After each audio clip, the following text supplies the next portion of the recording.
Today I'm covering the top 10 best reinforcement of the army type cards. These are spells that add monsters from your deck to your hand. Let's go ahead and jump on into it. What's potion? You got Matt here and welcome to another competitive Yu-Gi-Oh video. Today we are covering the top 10 best ROTAs in competitive Yu-Gi-Oh. This video is honestly gonna be pretty exciting. There's a lot of really good cards here. And if you don't know what a ROTA is a card that adds a monster from your deck to your hand. It can be a spell or trap, but for this specific video, we're gonna be talking about only spell cards. So with all these cards, we have to actually narrow the list down a little bit. So we're gonna do that by implementing some rules for the video. So starting off with rule number 1, there are going to be no field spells on this list.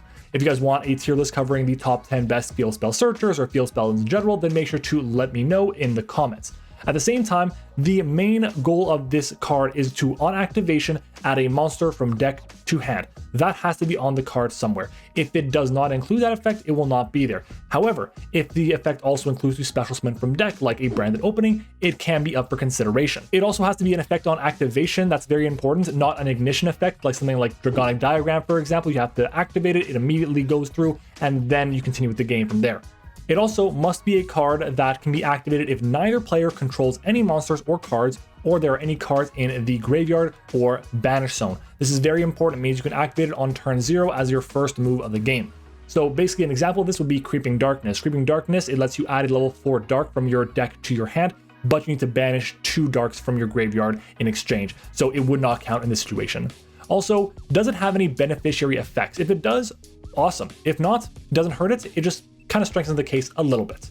Anyways, that is enough for the rule set. Let's go ahead and jump on into it. At number 10, we have Sword Soul Emergence. This card here for no cost allows you to add a Sword Soul monster from deck to hand. If you control Synchro, you can add any worm monster instead. And when the card is banished, you can target a Sword Soul monster or worm you control and increase or decrease its level by 1, which is really valuable for a lot of niche Synchro plays. This card is an amazing card for its archetype because it gets you to basically any card in the archetype, and it's a very strong archetype at that. Sword Soul is a really good going first and going second deck, and the reason why it is also really good is because it is easily searchable off of Yugioh, which is one of your very common going first plays, getting into Yugioh, getting into your Sword Soul Emergence, getting into another card that can get you to a level 10 Synchro. Speaking of level 10 synchros, this is a free level 10 synchro like Baron de Fleur if you are able to have another Sword Soul or another worm monster in your hand. All you have to do is search for a long one and then you discard the other card in your hand with the effect of long one to special summon itself and generate a token that's level 4, and you can then boom go into a level 10 synchro. Oh, and on top of that, it helps you win in time because long one, when it's used for a synchro summon, can burn your opponent for 1200 damage, which is amazing in time like I mentioned. On top of that, it's a very good card to have for both going first and going second because of the level modulation, so you can go into any number of synchros that you have available. At the best case scenario, it gets you to any worm in the deck, which can be absolutely devastating depending on which format you're playing, and at the absolute worst case, can get you to any starter, including Sword Soul of Taya, which is great because when you normal summon Sword Soul of Taya, you can use this effect to banish a Sword Soul card from your graveyard, including Emergence, to go and special summon a token that's level 4 and a tuner, so you can then synchro summon with the level 4 Taya and level 4 token into a level 8 like Yugioh, for example. Or what you can do is you can reduce or increase the level of Taya by 1, and then you can go into a level 7, 8, or 9 synchro as well. The level modulation effect, people do sometimes forget it, but it does have its utility at certain points in time.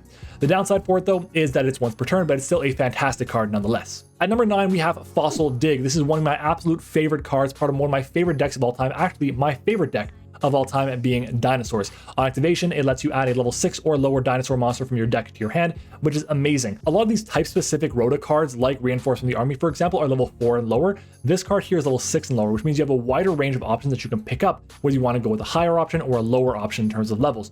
Very valuable. On top of that, it is not once per turn.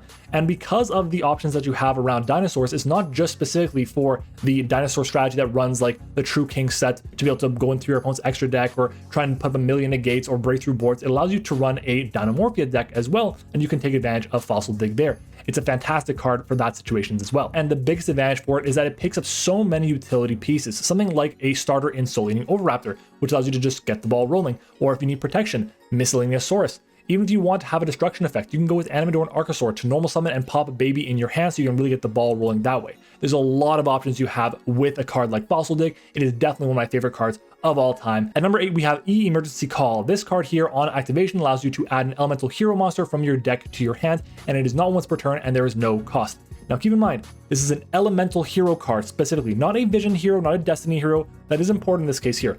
And here's the thing. This is pretty much your additional copies of Elemental Hero Stratos in the deck. It is a fantastic card to have. You want to have multiple in your deck. The problem is with this card here is that not many decks that are in the more recent years, not many more modern hero decks are running many elemental heroes. They're running a lot of heroes, but not elemental heroes. So most of the time you're running maybe 2, maybe 3 copies. If you can run 3, but most of the time I see 2 in many lists I'm seeing right now. And that's because there's so few elemental heroes you're running. It's going to be the Stratos, it's going to be your Honest Neos, for example, and it's going to be your Shadow Mist. That's really it.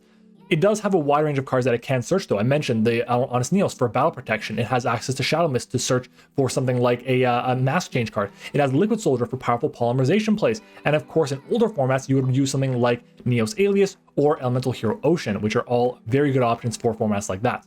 It is one of the best starters in the hero decks, and it has amazing potential in past formats, and that's why it deserves this number 8 spot. At number 7, we have Signet Mining. This card on activation for cost, you have to discard a card to the graveyard, and then you search your deck for a level 4 or lower Cyberse monster. This card for the longest time was like $40, $50. It was crazy how expensive it was. And that's because Cyberse decks were really, really good. One of those decks was Salamangreat. Now, if you know Salamangreat, you played the deck before, you know exactly where I'm going with this, but the interaction with Signet Mining while discarding a Salamangreat monster, searching for Gazelle, is fantastic because Gazelle will trigger even though you discard it for cost, that Salamangreat monster, to activate it while it wasn't in your hand.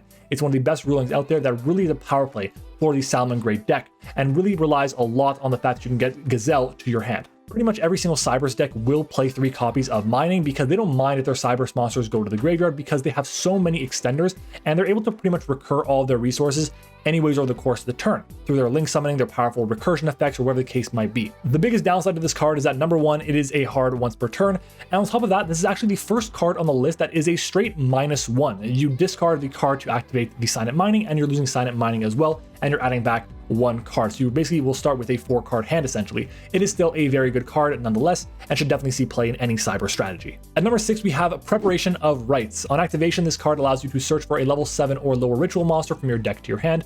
And at the same time, if you have a ritual spell in your graveyard, you can add that card back to your hand as well. Now, obviously, it works with or without the spell card engraved, which is very nice and kind of a must for being on this list. And the only downside to this, I'd say, is that it works for only ritual archetypes. And there hasn't been a ton of them, but there's been enough to the point where I was like, you know what? This card should definitely be on the list. You look at one of the best decks in all of Yu-Gi-Oh! Being Necroz. This card was a mandatory 3 of in the deck because it basically got you to pretty much everything in the deck. A lot of these ritual decks kind of have the same problem, which is you have to get to basically 3 pieces. Your ritual monster, a way to summon the ritual monster, and then the tributes required for it as well. This card here basically handles one of those 3 things by getting you that ritual monster, and in some cases gets you that ritual spell as well. The only issue is you're still kind of missing that 3rd piece, which can be a little problematic. A lot of ritual strategies no longer need access to a ritual spell because they just kind of use the effect of the monster to tribute other monsters and then kind of special summon themselves to the field, which is really nice because it kind of shortens the steps you need to take to get into your powerful ritual plays, and Preparation of Rites definitely helps a lot with that. At number 5, we have Small World. Now this card, its activation is pretty hefty, so I'm going to make sure I'm reading it correctly so you guys aren't confused by it. On activation, you can reveal 1 monster in your hand and reveal 1 monster in your deck with the same type, attribute, level, attack, or defense, exactly 1 of these. You banish the first revealed monster face down, then you add to your hand 1 monster from your deck to your hand with the same type, attribute, level, attack, or defense, only exactly 1 of these, as the second revealed monster. And if you do, you banish the second monster face down. So obviously, it is not the perfect card out there because it requires a very specific set of discards here, essentially. I'm saying discard, but the cost is a monster. And it's not like Signet Mining where you can discard basically any card in your hand. You might be losing out on a valuable piece that you want to keep in your hand, like maybe it's a hand trap. You also have to play certain bridges to get from point A to point B to point C, and those in certain situations, in certain decks, could be considered bricks. So just keep that in mind when you're potentially using Small World in your deck. The good news is it is the only card on this list that can technically search anything in the game. Yeah, it's really important that this card can do that. There's so many cards that this card can get to, and that really allows it to perform well in a lot of different strategies. And because of that, if your deck can play Small World, it's probably playing Small World. It's just that good of a card for consistency reasons. Unfortunately though, it is a -1 because you're getting rid of the card in your hand, and you could potentially lose an important piece of your deck if you're using it as a bridge to get to like a random out you might have. I know in a lot of pendulum strategies right now, they're kind of messing around with Small World with Lava Golem to be able to get into a way to out the Kashtira board of Kashtira Shangri-Ira and Kashtira Arisehard. So just keep that in mind when you're preparing for a pendulum matchup or even something else, maybe even Dinosaur. A lot of dinos just share one similar thing, and that's the fact that they're, well, dinosaurs, or level 4, or they're going to be level 2, for example. It's all very similar, so you want to run small world in a deck like that as well. Now, before we move on to number 4, I want to remind you guys to subscribe to the channel, and of course, guys, make sure to leave a like on the video if you're enjoying it so far. At number 4, we have Charge of the Light Brigade. This card, 4 costs, send the top 3 cards of your deck to the graveyard and add a level 4 or lower Lightsworn from your deck to your hand. Now, here's the big thing. The cost for this is not really a cost. Lightsworn, they want to be milling basically everything. If you mill a wolf, that's amazing. If you mill another name, it can be fodder for Judgment Dragon or a revival option for Illumina. There's a ton of good things. And if you're not playing Lightsworn, you can mill other cards that have good graveyard effects, like Placefire Zombie, for example. There's a lot of benefits to just doing the milling in general.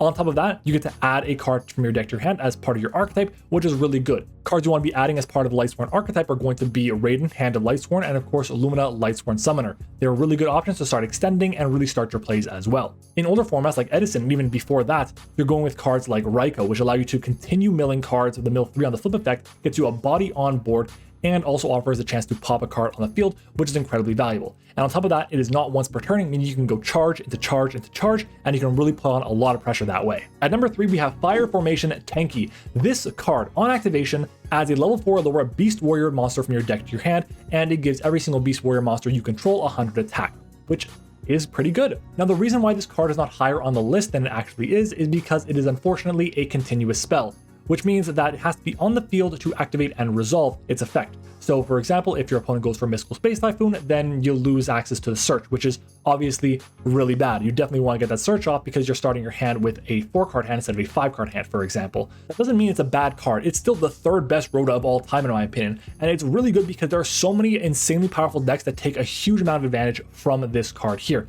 It allows them to run 37 card decks, and a lot of Beast Warrior strategies are insanely powerful. Think of something like, for example, its native deck in Fire Fist. You also have access to Tri Brigade, which is one of the best strategies in the past couple of years. Lunalight was really good about 3 to 4 years ago, and it just allowed Lunalight Tiger to get banned because you're always searching that thing, it wasn't once per turn, etc. It was really, really strong. And then of course the tier 0 threat in Zodiac. All those cards are Beast Warriors, 3 Tenkis allows you to get to any of them.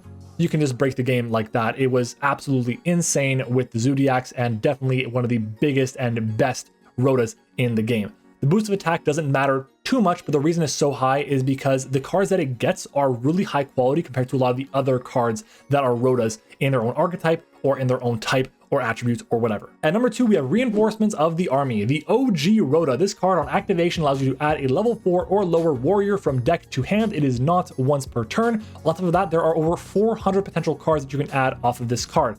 There are so many amazing strategies and unique situations that you can get out of by having access to a ROTA. It gets you to consistency pieces, it gets you to extenders, and it's basically an auto-include into any warrior deck.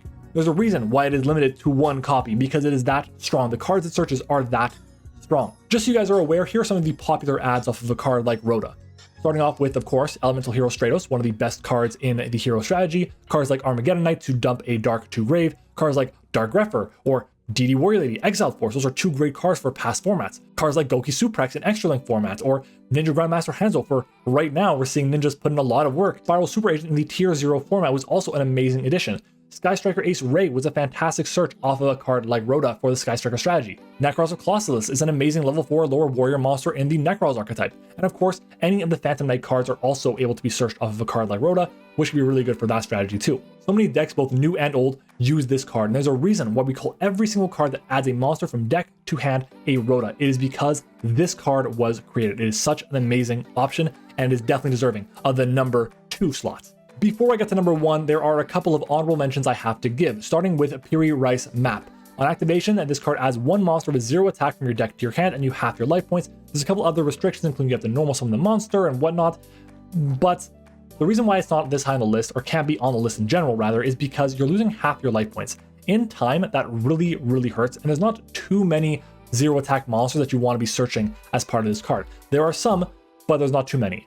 Also, it has to be used at the start of main phase 1, so keep that in mind. It conflicts with other cards that have to be used at the start of your main phase 1. The next card I want to spotlight is Branded Opening. For effect, you have to discard a card, which has its pros and cons. It's for cost, you want to get cards in the grave, doesn't really work out, but the good news is if you get Ash, you don't actually discard the card, which could be good, could be bad, depending on what you'd be discarding. The issue is you rarely use this card to add a card to your hand. You're almost always going to be using it to special summon a Luber onto your side of the field to search the branded fusion. So keep in mind, that's why I can't really put it that high. It does have a fantastic graveyard effect though, where you banish to protect a fusion monster from card destruction, which can come up in quite a few different situations. The last card I want to showcase in this section is going to be Chaos Space. Now, certain cards require a very specific discard, like for example, Small World requires a monster. This card here requires you to discard a light or dark monster, which is the reason why I can't put it on the list. It's a fantastic card with an amazing graveyard effect that can recur cards from your banish zone into your deck, allowing you to draw a card as well. The issue is, because it's a specific discard and really only works well in like Dragon Link and that's it, I'm kind of keeping it off the list, but hey, in the top 3 honorable mentions, it's not bad at all. All right, here we are, number 1. If you haven't guessed it already, I'm just a touch surprised, but it is going to be number 1, Sky Striker Mobilize Engage. This card is insane and is the driving force behind why Sky Striker was absolutely dominant from when it came out in 2018 in Dark Saviors until it got banned in 2020, and even since it came back, it still has some certain decent fringe-ish success, which is crazy to think about that a deck that is 5 years old still has a lot of juice in the tank because of Engage specifically.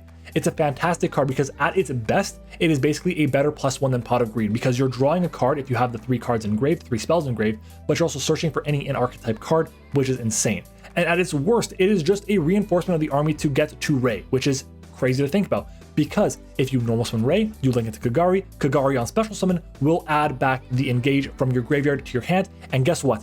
There is not a once per turn on this card, meaning you can use it again. That is insane. It's just such an amazing card, and when Sky Striker Engage got banned, the deck just fell off the map and it was pretty much unplayable. It really was a disaster for the strategy. So the fact that it's back to 1 and still at 1 after 5 years on the list, basically, or 5 years being around, is crazy to think about. This card, it just gets better as the game goes on because you could have the 3 cards engraved. It's just a fantastic card all around. I definitely believe that Engage is the best reinforcement of the army style card in competitive Yu-Gi-Oh! And that's the list. If you enjoyed the video, I'd appreciate it if you left a like on the video, as well as commenting which cards you think I missed on this list, or other potential top 10s you want to see in the future, whether it's going to be like top 10 field spells, top 10 Stratos cards. Let me know. I'd be happy to make those videos for you guys. Finally, make sure to subscribe to the channel for more amazing Yu-Gi-Oh! Content. We're a brand new channel. I hope you guys join us for the ride. Thank you for watching, and I'll see you all next time.